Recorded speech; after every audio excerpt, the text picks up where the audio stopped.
Et c'est parti pour notre hors-série, premier hors-série de l'année 2026 dans Bang Bang avec une invitée qui nous fait bien plaisir, Ben. Oh oui. Oh, on est ravis de recevoir aujourd'hui DeathbyRomy en invité. Bonsoir. Hello. Bonsoir. Oh, she speak French. Oh yeah, amazing. We're not going to speak in English anymore. Perfect. I wish. So welcome in our home. Welcome in this sofa. Thank you you. for coming, and we're so glad. We're so glad to see you because we listen to your music all day long. You know, we just dance on it. We just do things on it. I want to know what that is. Maybe you will know. Don't worry. We're gonna talk about it. And we love all the things like dark things, pop things, metal things, trap things. Hell yeah. There's a mix of all of this, and that's so modern for me. You know, that's the new music for me. I'm 45, so that's why I say that. Thank you. So before everything, first of all, I just want to ask you the question we used to ask. What do you think about Paris? What this town means to you? What does it represent to you? Paris has been a staple in my head since I was a little girl, as being something that is very much attached to a symbol of romance, you know? It's one of the first countries I visited with my family outside of the US. Came to see some friends when I was little, stayed at their home, got kind of a taste of the Parisian life. And when I signed my first record deal, I actually came here with my first boyfriend. I paid for me and him to come here to France. Very romantic of me. And France has been one of the places I've now gotten to return the most on tour in Europe. So it's iconic. It's beautiful. It's gothic. Underneath it's very packaged, kind of, commercialized, romantic appeal I think it has to many Americans. It has a very dark side, which I love. You know, the catacombs are incredible, some of the most beautiful cemeteries in the world, and a lot of rich, dark culture exists here. So I love coming to Paris. I wish I spoke French because maybe I wouldn't be viewed as such a stupid American, but I think I have to prioritize learning a couple other languages first for different reasons. But sometimes this town is kind of violent for the people that doesn't really know it, because you talk about the romance that everybody is just talking about, but this is a town, a huge town. So Of course, yeah. No, it's actually a bit abrasive, I think, coming here as well. You know, the French have kind of a reputation of being a bit harsh, being a bit brittle, but I love it. You know, and there's nothing I love more than cracking open someone who you know doesn't want to like you. Yeah. I mean, this is really a big difference between the American people and French people. Like American people are often easygoing. It feels like they are open and easygoing. You can talk, but in the end, it's not really intense. In France, I think it's the opposite. It's like the first time you meet someone is like really cold and but once you break the little shell, you find a little. It's more satisfying. that's the challenge. Yeah. I don't know. I think I'm from Los Angeles, born and raised, and I think LA has a very bad rap, but also a valid one for being superficial, because everyone in LA thinks they're someone. Everyone in LA thinks the world revolves around them, and you are meant to put on a smile, walk around, kind of sell yourself in that city. So I think what's kind of gross is you give this kind of packaged version of yourself, or at least many people do this. I don't. I respect the French culture, and I respect being blunt. I respect being cold. I respect being honest, or being really whatever you are, It's like, why would anyone want to cut through the frills? Why not just be real? Maybe it's... I respect that about French culture, I guess, You also can't go around expecting everyone to like you. It's a little silly to kind of sell that. It's true. So how can you explain your music to someone that doesn't know it? The way you want people understand your music. Sure. My music is an experimentation and a conversation I'm having with myself wherever I'm at in that time in my life. It is very influenced by a ton of different genres. And I think the easiest way to kind of break it down is it is pop music with a very heavy and raw soul. And I mean, I follow common pop structure through and through. I aim for big choruses and things, and I aim for things to be catchy like the rest of us. But there is a grit to it and an ugliness to it that I refuse to separate myself from. So I think when people ask me, like, what does your music sound like? I say it's pop music with a heavy edge. Yeah. It's gritty, it's electronic, it's got a bit of industrial. It touches on metal. I wouldn't call it metal, but there's metal influence there, and it's whatever the fuck it wants to be. Yeah. Yeah, we can feel the pop kind of culture, but in fact, everything is pop culture today, Sure. Like metal things or so. Yeah. And there's the groove. Yeah. There's the sensual thing, sexual thing, the all the things we love, Yeah, absolutely. I was saying to somebody yesterday, my music would not exist if rap music didn't exist, too. A lot of my influences, which I think people would be surprised to hear, come from the rap space. And I don't think it's as obvious, maybe, that is a thing. But I have to give props to like the whole trap scene and the Memphis scene that I was very influenced in when I first started making music, because that's kept a hold on the music to this day and still very much exists in there too. But the trap music is kind of heavy music. No? It is in a way, yeah. So 808s, subs, we have 808s and bass drops in metal music now. You see modern metal music and it's nothing without, you got subs and you have live bass. It's both. And when you were young, because we talk about the life of the artists we have here, do you remember the first time you met the heavy sound, something really rude, really strong, and you have a feeling like, oh shit? Well, the first thing that did that for me was Kanye West's music. Okay. In his album My Beautiful Dark Twisted Fantasy. And there's a song, a famous song everyone knows, it's Monster. Yeah. And it's violent and it's vulgar and it's powerful and it's edgy. And that was one of the first things that introduced me, I think, to music that was heavy in a sense. And from there, I became very obsessed with his music. I explored more kind of darker rappers. I was very into 3 6 Mafia. And then bridged into, I love Denzel Curry, super early. Like his SoundCloud days, I was so influenced by him. And that is what actually bridged me. I think it was Denzel Curry first that bridged me into then looking at music like 9 Inch Nails, Bring Me the Horizon, Korn, fucking Limp Bizkit. Which is, I'm smiling because I'm just learned I'm playing some shows with them here in June. Nice. Awesome. I'll be coming back. And down that road, I went into stoner metal. I got into like things like Belzebong and some like smaller groups, and I just went on and on and on. Got into the hardcore scene as a teenager and went to all the small hardcore shows in LA. Frequented the Smell, had my first mosh pit, and it's funny to say that Kanye West was my intro to heavy music, but it was the first thing that had that energy. We can understand it. Yeah.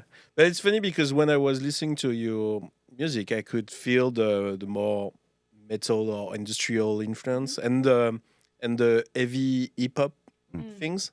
And I was wondering because in your vocals, you have like sometimes distortion or that makes it more. But your way of saying it is more like hip hop than metal, I think. Sure. Yeah. And I was wondering from which side did you get this this influence? From my vocal style? Yeah. That's all over the place. My favorite comparison I think I've started getting in the last couple years is the love child of Manson and Gaga. Because Manson's probably the only name I left out of that list. But it was Kanye and Manson, who were my first two influences to things that were edgier than what my parents were listening to. Okay. That like really started to inspire the side of me that I hadn't explored yet, that was darker, you know? And when it comes to vocal reference, I'm really all over the place, but I do want to say that Gaga is probably a good North Star for me, because she's not a polished pop voice. She is a singer through and through and through, like classically trained singer. Like I could only like hope that with training I could maybe obtain something close to her, but she's never abandoned this like grit and this like smoke and sultriness that she has in her voice, even when she's cutting these like, you know, big clean pop songs. And I really admire that. Because of the energy also. There's the energy in the voice. Yeah, there's the energy and emotion. It's not so polished with auto-tune and these things that get rid of, you know, character. And the sense of melody too. You Yes. have you work a lot on your melodies, and Oh. you have like, I think that's something that makes me recognize one of your songs is the way you bring your melodies to it. Oh, It's really singular. thank you. I appreciate that. So when you were young, your parents just listened heavy music. So also, that's right. Not really, no. The only reason I discovered the Kanye West record is because my dad hates Kanye West. But before dismissing it, you know, Rolling Stone named My Beautiful Dark Twisted Fantasy the best album of that year, which was a huge, like, controversial moment in history and pop culture, everything. And so my dad said, you know, before I dismiss this, I'm gonna give it a try. I'll buy the record, get it. He got the CD from Amoeba, I think listened to it once and said, no. So I took his trash and kept that for myself. But my parents were into more of the classic rock space, psychedelic rock, the Beatles, Zeppelin, and then my dad also was very into early electronica. Okay. All different like early house music in the 90s, Hot Chip. Nice. He put me onto The Knife. He put me onto so many cool electronic artists as well. MIA, Sleigh Bells. I know those because of my parents. That's cool. And they're some of my biggest influences, those people I just named as well. But no, I'm just lucky my parents had a broad taste and that they were willing to try things, I think. Because even though my dad didn't like some of the heavier stuff, it was sprinkled in and around the house. So I was able to find it still. That's a great thing. If you had this kind of music at the beginning, and the relation with the music is from the beginning of your life, because your parents have Absolutely. a relation with the music. So that's a great thing. Yeah, they're Now huge lovers everybody of just music. got this. Yes. I know. I think I read that you wrote your first song around 5. Yeah, Is that I true? did. Yeah. So was it Amazing. because I guess there was a lot of music around you, because to think about doing a song at 5, you must. Well, I was also influenced by a very popular American children's show called Hannah Montana. Oh yeah. Yeah. Nice. So, being raised in a house of music lovers, I was already singing and kind of like, you know, dancing around the house, singing. My mother would sing to me. But then I saw this show for the first time, and I think something like switched in my brain. And seeing this fake story of a normal girl who had a double life as a rock star told me, well, of course that can be you too. If she can do it, you can do it. Right? And I've led with that for the rest of my life, and that's how I'm here. So that's the time you change. You just the switch. Oh, yeah. I got a notebook and I started writing songs on the school bus with my best friend, and I've been writing ever since. I realized in middle school, when I first started going through some, like, you know, heavy stuff mentally, that not only is songwriting fun, but it can be an incredible tool for processing your emotions, putting those thoughts into words, and, you know, expressing yourself in a way that is more free and fluid. Yeah, you write it, and Yeah. after you can read it again, 1 week after, let it and you're go. just like, okay, Yeah. that's me. That's the real me, and I'm okay with that. I agree. Even if that's you just in that moment, even if that was you existing in that single moment in which you wrote that, you know, we all have dark thoughts, whether it's something that we sit with for a long time or we sit with it for a month, we sit with it for a year, we sit with it for a minute. It's something worth saying and releasing that way. And music is a powerful tool to do that. Mm-hmm. We can see in your lyrics that you express a lot of things through music. Yeah, I do. Also really dark things. Is it easy for you to, because it's something to write it for you, but it's something else to show it to everybody? Totally. Is it hard for you to show this to everybody, or you like the song and you're like, yeah, I need to express it, and people needs to hear it? The latter. Everything that has ever scared me has been the most worth it to express. And I think that's not only true about songwriting and sharing art, I think it's true about simple conversation between friends, between lovers, between enemies, between coworkers. Because without honesty and vulnerability, there's no connection. And without ugliness, there is no beauty. So if we're not willing to express the things that are raw and ugly and scary, then we have no hope to obtain beautiful things. If we're not willing to face those sides of us, you know? So some of the most exciting songs to put out have been the ones that made me a little uncomfortable, made me a little scared or concerned about how I may be perceived after putting it out, you know? But I think all the more reason to do it. And even with the time, long time after you write the songs or the lyrics of something, do you feel always the same, or do you feel again the same thing you feel at this moment? Is it hard to sing again and again during the gigs? Sometimes. It depends. It depends. There's certain emotions that I think I've encapsulated really well in certain songs that will fortunately and unfortunately always bring up a certain feeling. And I had a few of those on my last album that I've been performing and that feel so cathartic to perform. Because it's like a wound on your arm, and you know, the second you scratch at that wound, it's opened and the blood can come out again. And that's kind of what it's like singing certain songs. You know, it's taking yourself back to that place, opening up that memory and allowing yourself to experience it again. But getting to do that on a stage with a ton of people who also connect and relate to it, I think is a shared healing experience for myself and for them. Yeah. Like a great doctor. Yeah. A great therapist. Like, everybody is there, just Yeah. thank you. It's a lot cheaper. I think my concert tickets is a lot cheaper than my therapy. I don't know. My therapist is expensive, but she's worth it.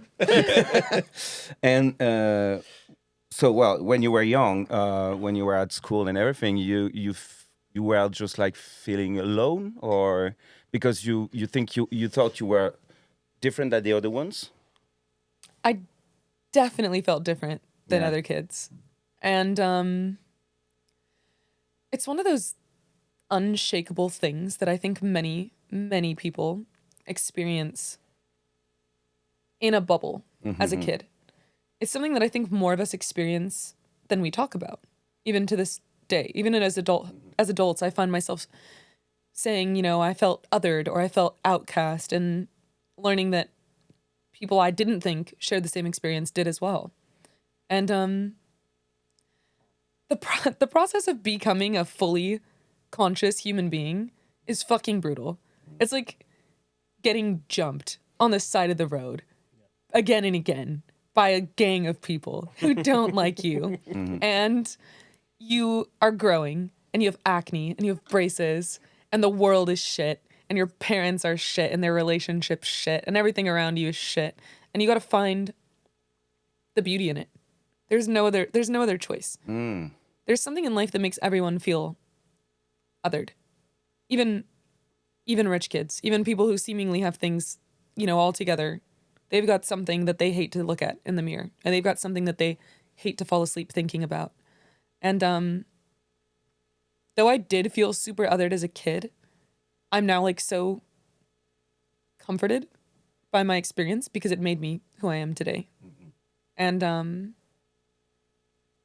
yeah, I think if I wasn't forced to learn and unlearn weird social habits through feeling like such an outsider, I wouldn't have developed such a comfortable and confident sense of myself in this unpolished version of myself that I like to exist as now.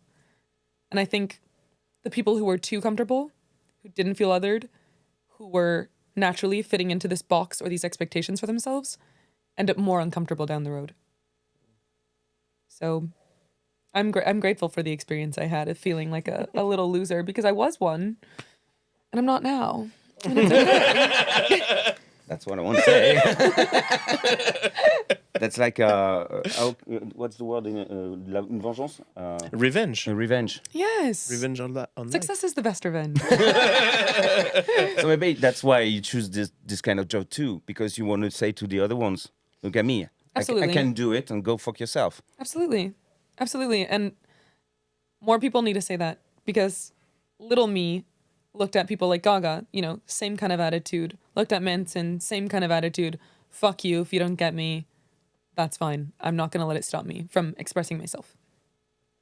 Yeah, because it's really difficult when we are young. We want to be like the other ones, or Everyone we're wants to be lost liked. with ourselves. Yeah.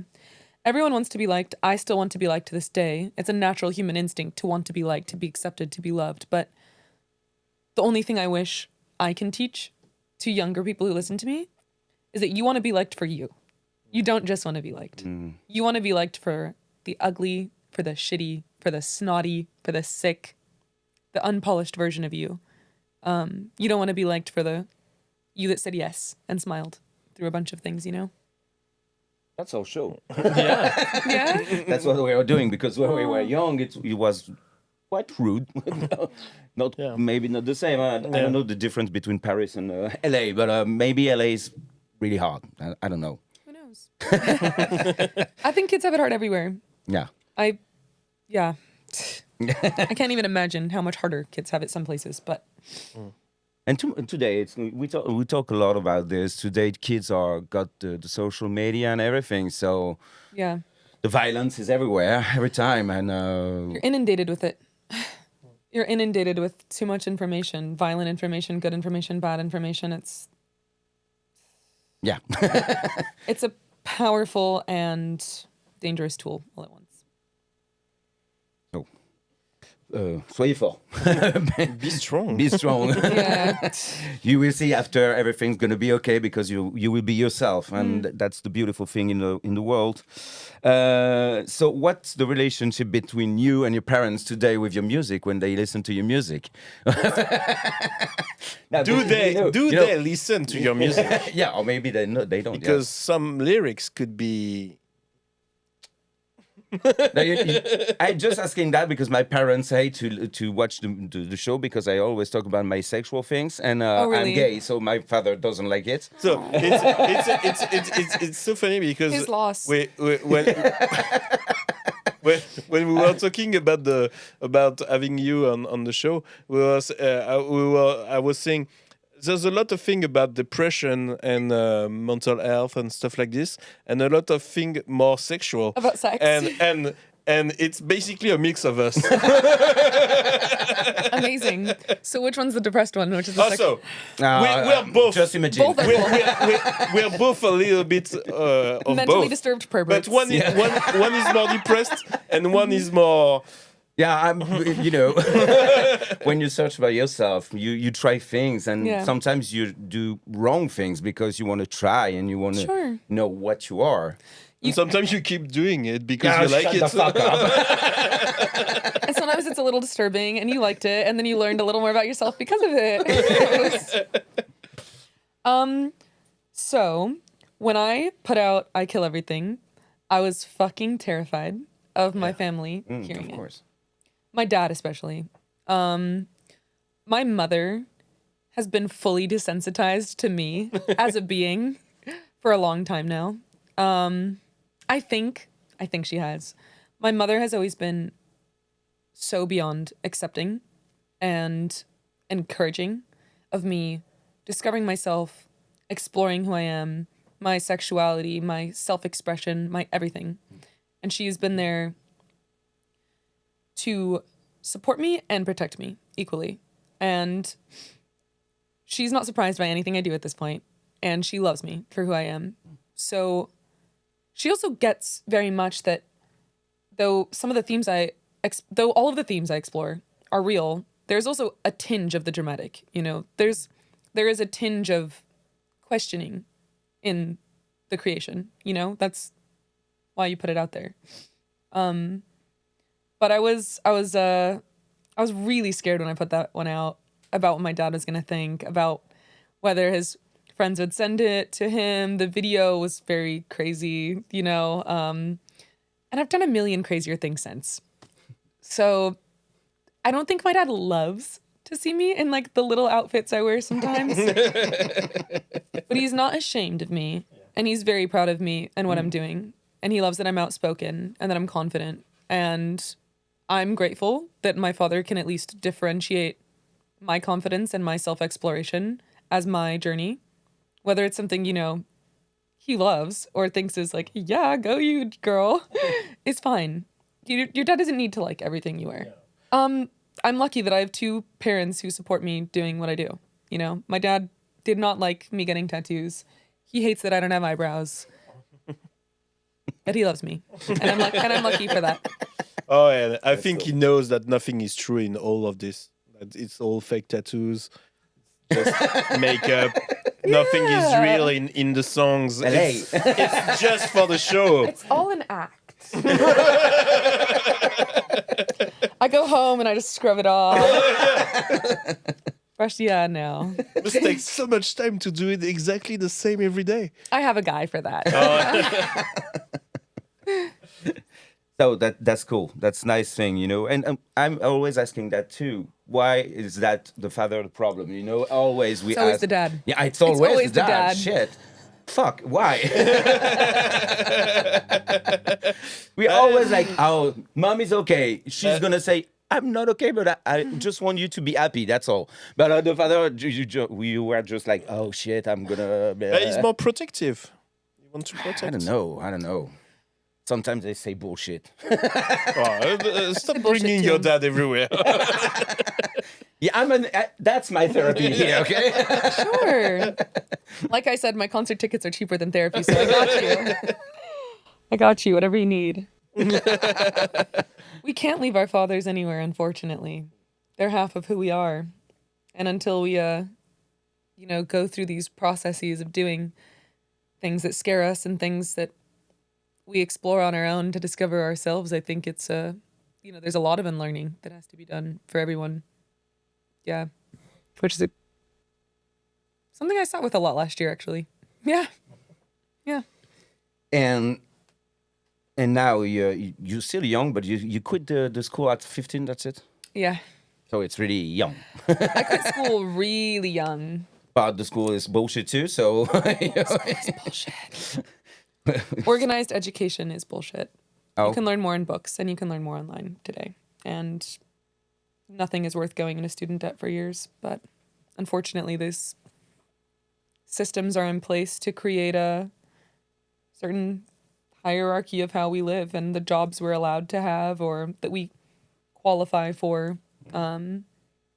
So because I didn't do good in school and because I didn't have friends, I said, fuck this shit.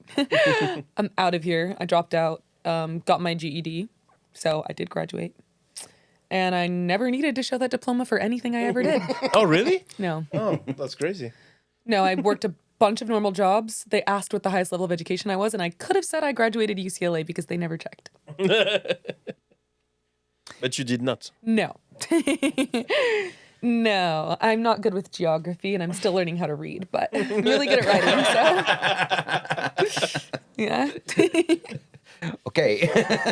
So was he? Yeah. So you said that the school is also here to prevent you from doing whatever you want, doing certain jobs or stuff like this. I guess being a rock star is not part of the thing that school tells you you can do.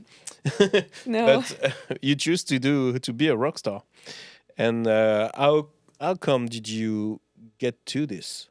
Because doing music, loving doing music is something, but when you That's a dream.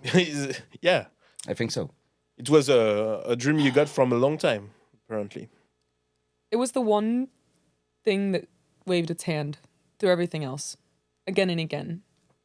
There was moments I questioned doing other things, and I was defeated by one thing or another. Be it that I was a slow reader, that I was struggling in a class, that I failed math, that I didn't even want to be working towards the things that I was learning in school. And I was good at singing, and I was good at writing. And I knew that very early. Whether anyone else wanted to listen or anyone else told me it was good, I knew it was. And people talk about this like artists need to have delusion, artists need to like tell themselves fake it till you make it, this, that, or the other. I don't agree with that. And I didn't have that. I knew I was good. And I knew that that's what I was going to do since I was very little. So when I dropped out of high school, I had a plan. It was not, what am I going to do? It was, now I'm going to make music and I'm going to work whatever job I need to work until I have the money to fund the project, until I get a record deal, until I do this or I do that, and I'm making music. And I did.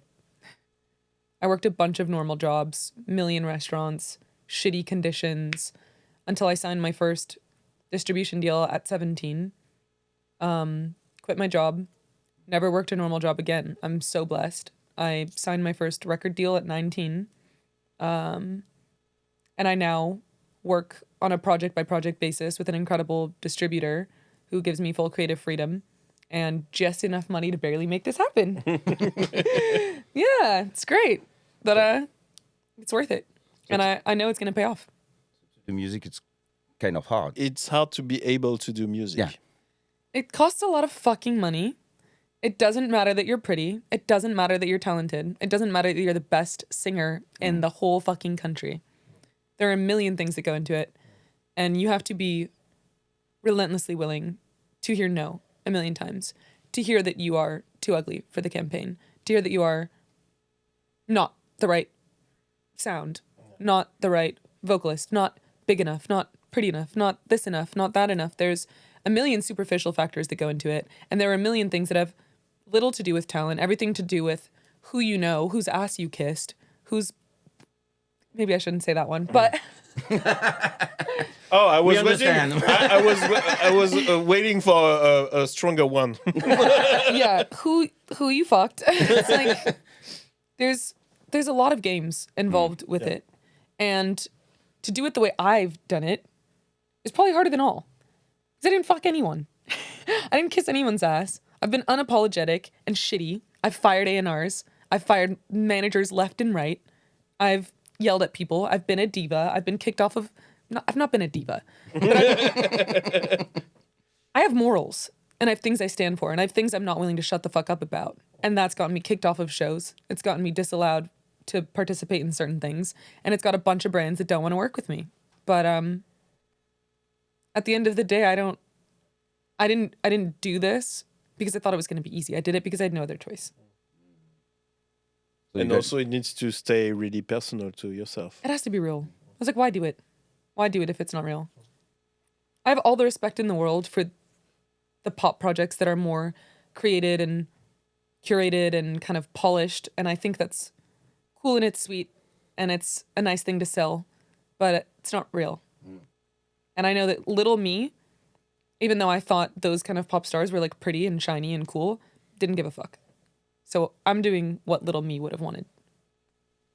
Yeah, and we are in 2026, so we can do it today. Maybe more than in 30 years ago. Yeah.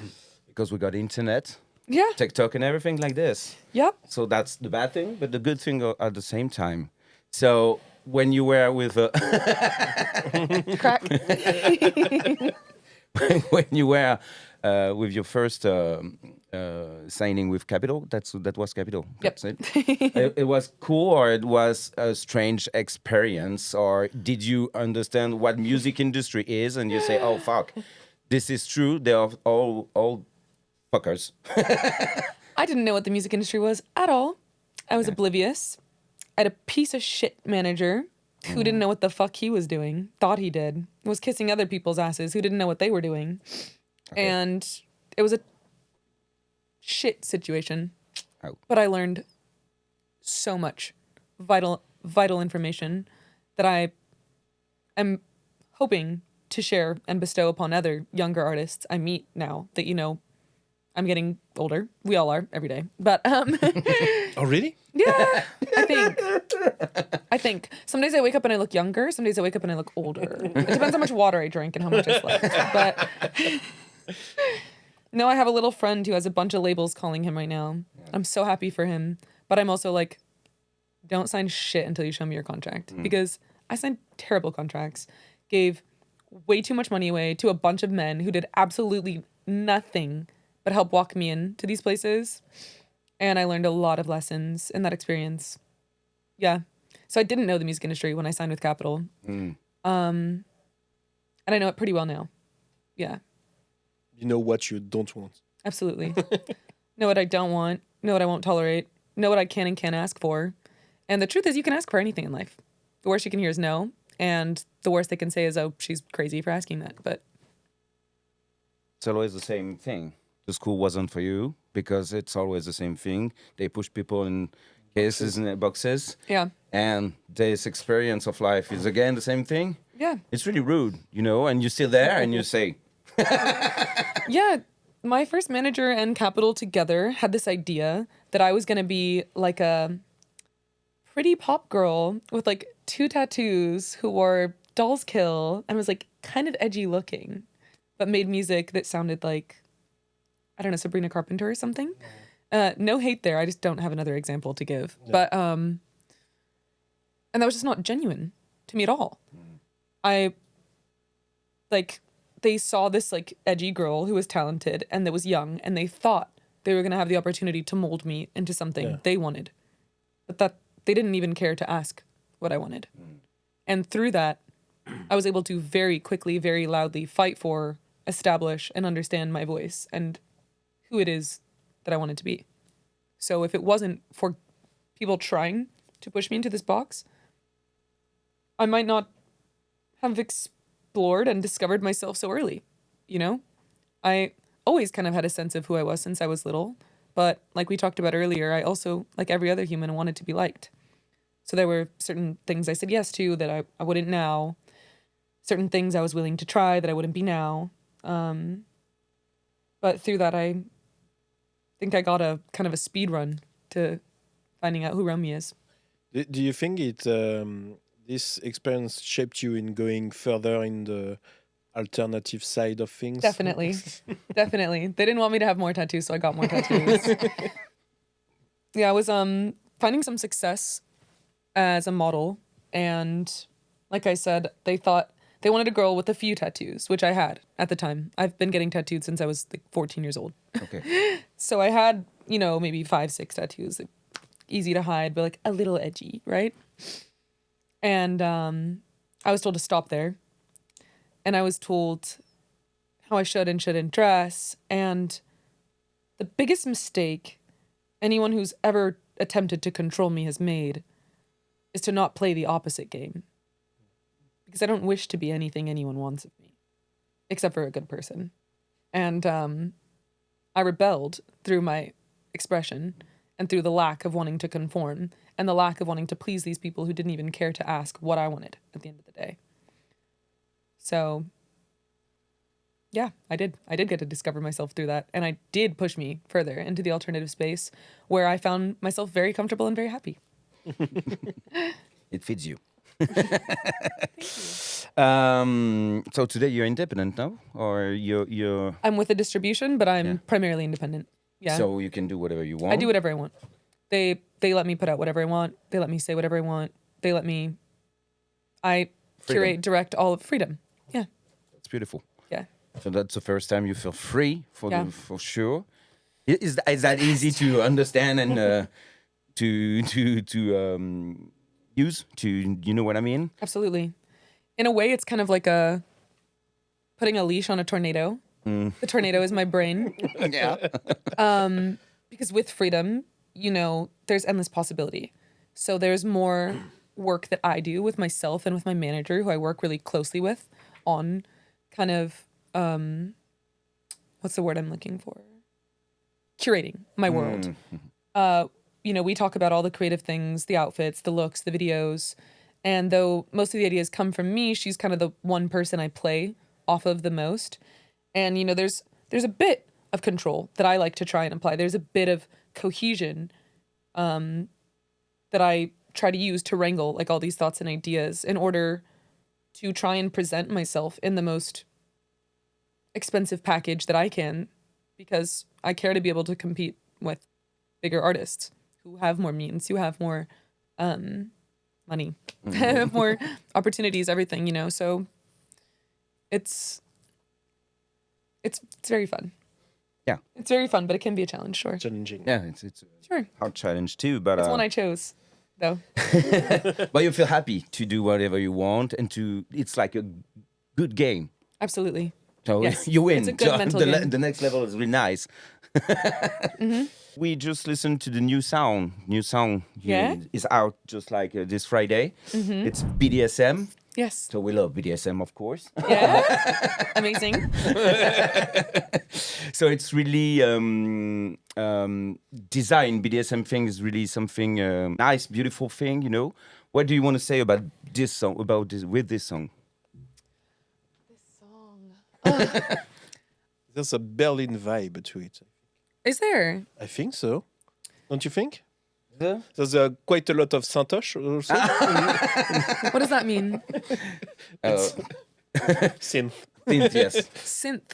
Yeah, but it's a way Oh. of saying in French, really, Sure. or old school. Okay. Someone knows it really well here.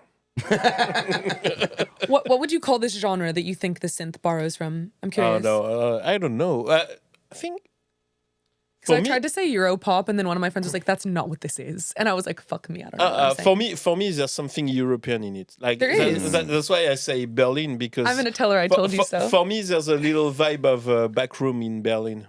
I love that. So for me, it's the first thing I saw a guy with a leather harness doing this. No, me. I love that word, but I don't know. That was the beginning of the song was this for me. So Cool. in my mind. I love that. Then your Yeah. voice was here, and the bearded guy with the harness disappeared. Hell yeah. So BDSM, I was so excited to put this song out. I'm still so happy just to talk about it. We had a quick turnaround on it, honestly. I made it like towards the end of the fall last year, and the second I wrote the chorus and we started working on it, I was like, this is a really good song. Like, this is fucking powerful. It feels sexy. It feels strong. It's catchy. It's dark. It's pop. It's everything I've been wanting my music to kind of blend and sound like for a while, honestly. And that's something I was chasing all year last year, and I'm still chasing now. Ever since putting out Hollywood Forever, I was like, what is pop to me? What is DeathbyRomy at like the most raw, unapologetic, and most expensively packaged? And it's BDSM. It's like it's the perfect example of what I've always wanted my music to sound like.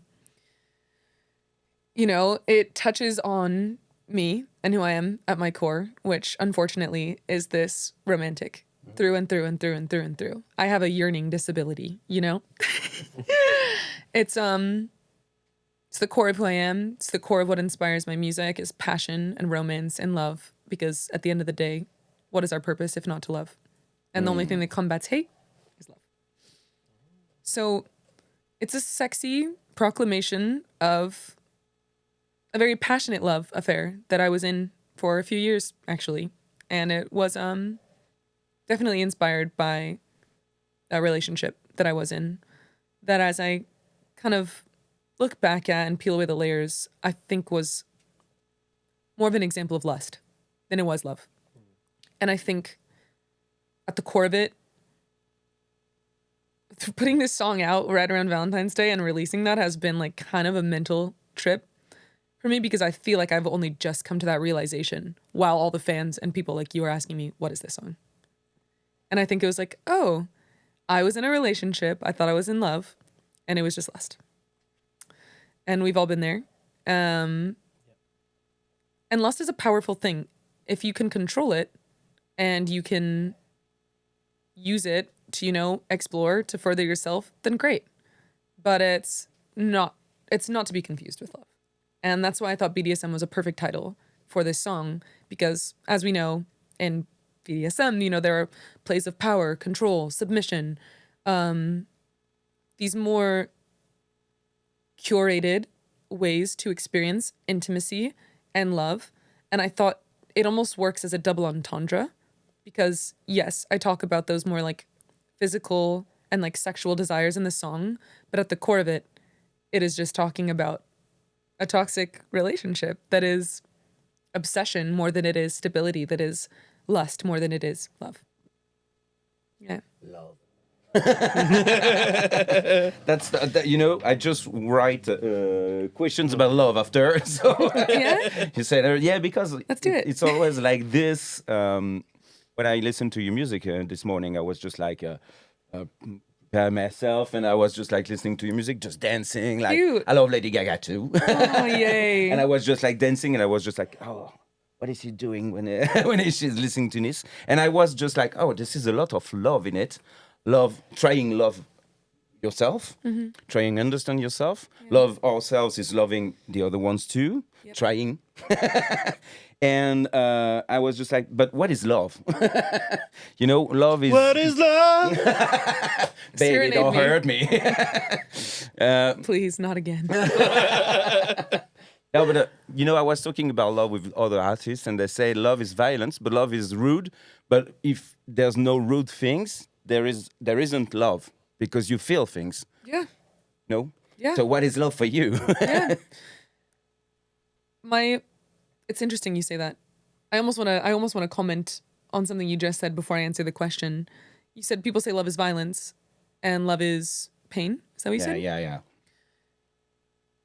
One thing that the person I left a relationship with recently, I think is currently experiencing, reflecting on, and going through themselves is, why wasn't I more honest?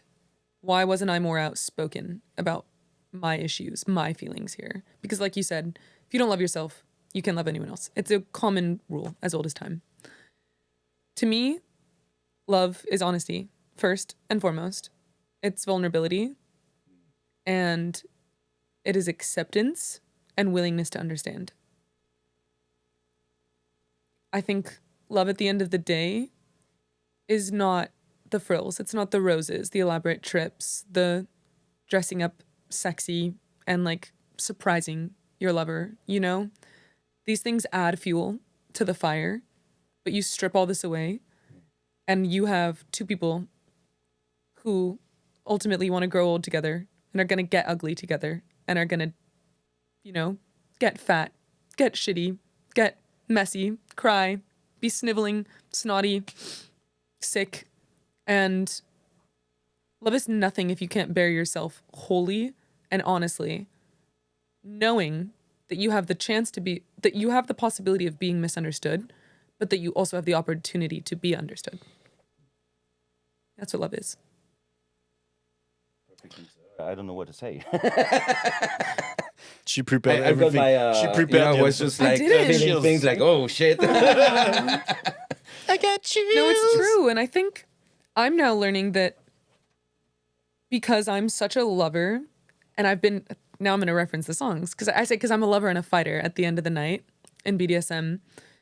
I have found myself in all of my relationships so willing to fight for love, to fight, to be okay with getting less than I deserved, to be okay with that person going through shit, to be okay with that person treating me like shit sometimes, because I wanted love so bad. But you can only be willing to fight so much, and the only way fighting for love is going to work is if that person as well on the other side of you is fighting to be their best version of themselves too. Because otherwise you got a lot of passion and a lot of fire and a lot of mess. And you can say you love someone and you can find them beautiful, but if you don't understand that person wholly and there isn't a baseline, smooth level of comfort and calm, I think there is no foundation, but just chaos. Yeah. Again, I don't know what to say. I want to cry. That's the only thing. I love you. You can cry. It's a safe space. You know me. It's your space. So. No, it's just because love. We can't manage with it. It's something is there. That's just there. Sometimes it's hard because you move in your body. It's just moving everywhere. You don't understand anything. You don't know why this is why you do it for this kind of person, and you sometimes a lot of time is shitty things because you choose the wrong one or the other one doesn't. It's always like this. We can't have the real love. It's a quest, or I don't know what is it. You gotta just fucking remove the bullshit. Remove the frills. Like, I don't know. I'm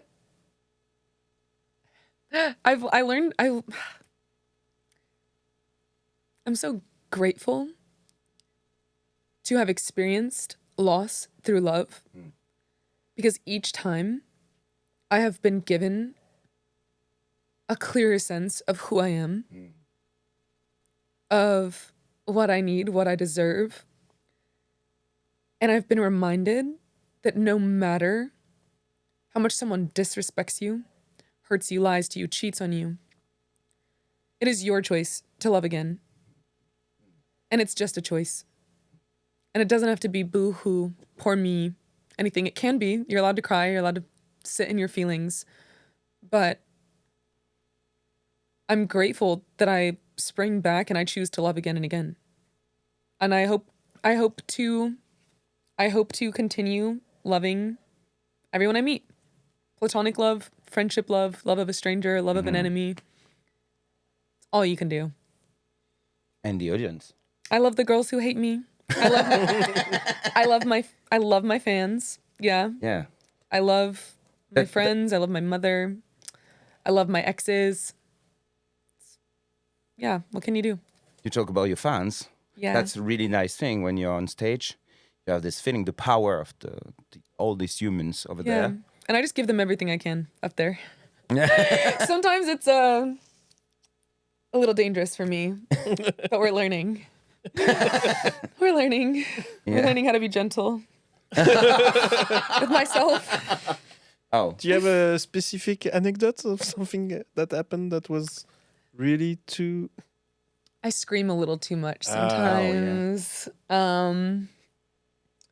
And I throw myself on the floor a lot. I got a big ass bruise right here. I don't know where it came from. Probably on stage. I've shown up to photo shoots before, like bruises everywhere. I probably look like someone's hitting me at home. No one has ever put hands on me. They wouldn't dare. But I'm a clumsy girl, and I put my all on that stage. You lose control. Yeah. That's nice. Yeah. That's what we love. Yeah. It's powerful to be able to. You can do it on stage. You can do it when you got the power of the other people's. Mm-hmm. You can find it in drugs. In fact, I used to take cocaine, and I was just like feeling this kind of thing because you got the lose control thing. Interesting. You don't feel anxiety and everything. Everything is just going like, go fuck yourself, and after you just agree with yourself. But in a moment. And then it's shit. So And don't do drugs. Yeah, don't do drugs, kids. No, of course. You can obtain it without them. Even grown-ups don't do drugs. Yeah, it's don't. not good. It's not good at all. But Grown-ups who do drugs are even uglier than kids who do drugs. Should have figured it out by then. But just be an artist, go on stage, and you got this free drug. I think that all the things you feel and you can have with drugs, you can achieve without drugs, but it asks for more work. yes. But in the long term, it's something you can do all the time. While with drugs, it's like you have this. Yeah, but short it's window of time, short window of window and- opportunity. A lot of sweats, a lot of dilated pupils, a lot of kissing ugly people you thought looked better than I did. That's true. I don't know. Thankfully, I've not done that. I'm really proud to say I've not done that. Oh, but he can tell you. I know. Everything is true. Sometimes you woke up and like, who are you? Where I am? Okay, in another country. Okay, nice. Been there, done Wow. that. There's a lot of people in this bed. I've never been there, but I would love to hear your stories. I would Welcome love to Paris. live vicariously through this. No, The, but the next songs are gonna be really, really X-rated Mine? with his stories. Oh yeah, let's hear some inspo. and you talk a lot about death also. I do.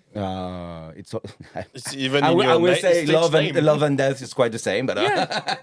but your way of thinking about death is quite different from me. Because I'm scared about death. Really? I really am scared about this. I cry when I think about death. Well, I But- definitely don't look towards it. I'm not looking forward to death. I'll say that much. yeah, but it's quite I interesting. love my life, but I understand the preciousness of life and how fleeting this time on earth can be. Because I lost friends early, lost family members early,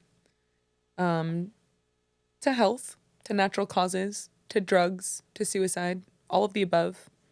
And I used to think I wanted to die myself.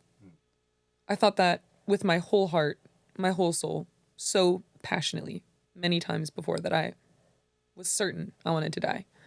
And coming out the other side of that, knowing I was wrong, has given me, I think, the greatest gift in the appreciation for my life.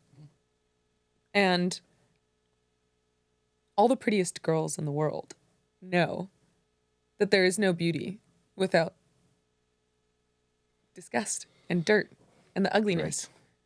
And that contrast is something that has always inspired me, because I felt like an ugly girl when I was little, because I felt like weird, and I still feel like an ugly girl sometimes. We all do. Even guys feel like an ugly girl sometimes. Oh yeah.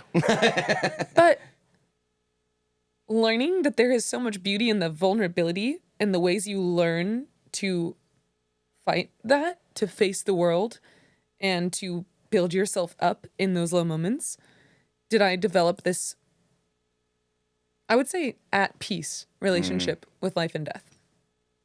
That's nice. Yeah, I've always been inspired by the macabre, been inspired by things that are dark, because it forces you to question yourself, your life, your comforts, or lack thereof.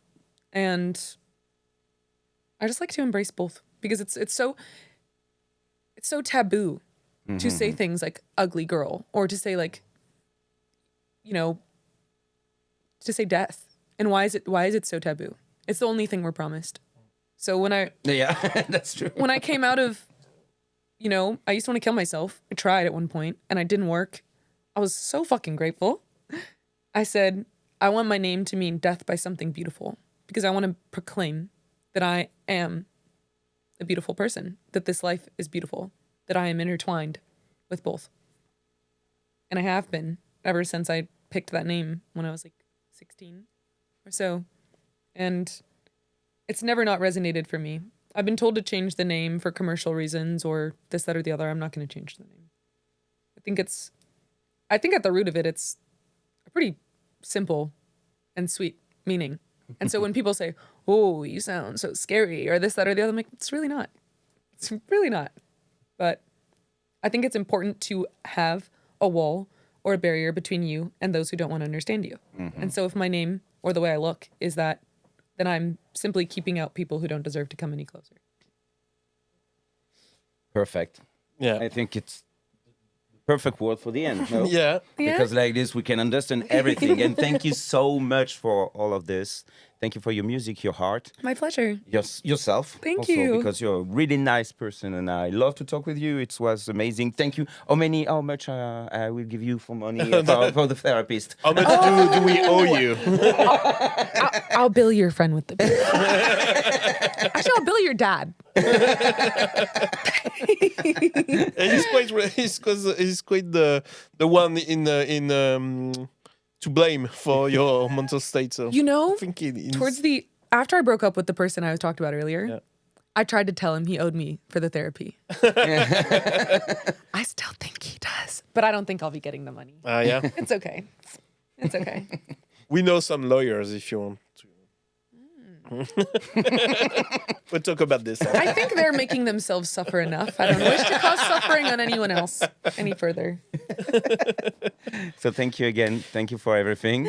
Have a great show tonight because Thank you so much. You will have a really nice show, I'm sure. Are you going to be there? And We have the show. We're going to be live on Twitch. So Aw, but that's some okay. of our team are going there. Yeah. So. Amazing. Well, I hope to see you next time I'm in Paris. Oh, and I we appreciate will. you having me. And I love talking with both of you. Thank you. Et merci à vous toutes et à vous tous d'avoir regardé, bien sûr, cet épisode incroyable. N'hésitez pas à écouter DeathbyRomy, à suivre, aller au concert et acheter du merch parce qu'en plus, il y a de quoi se faire plaisir. C'est vraiment juste extraordinaire. Merci infiniment et au prochain épisode. Bye bye. Oui, oui, baguette.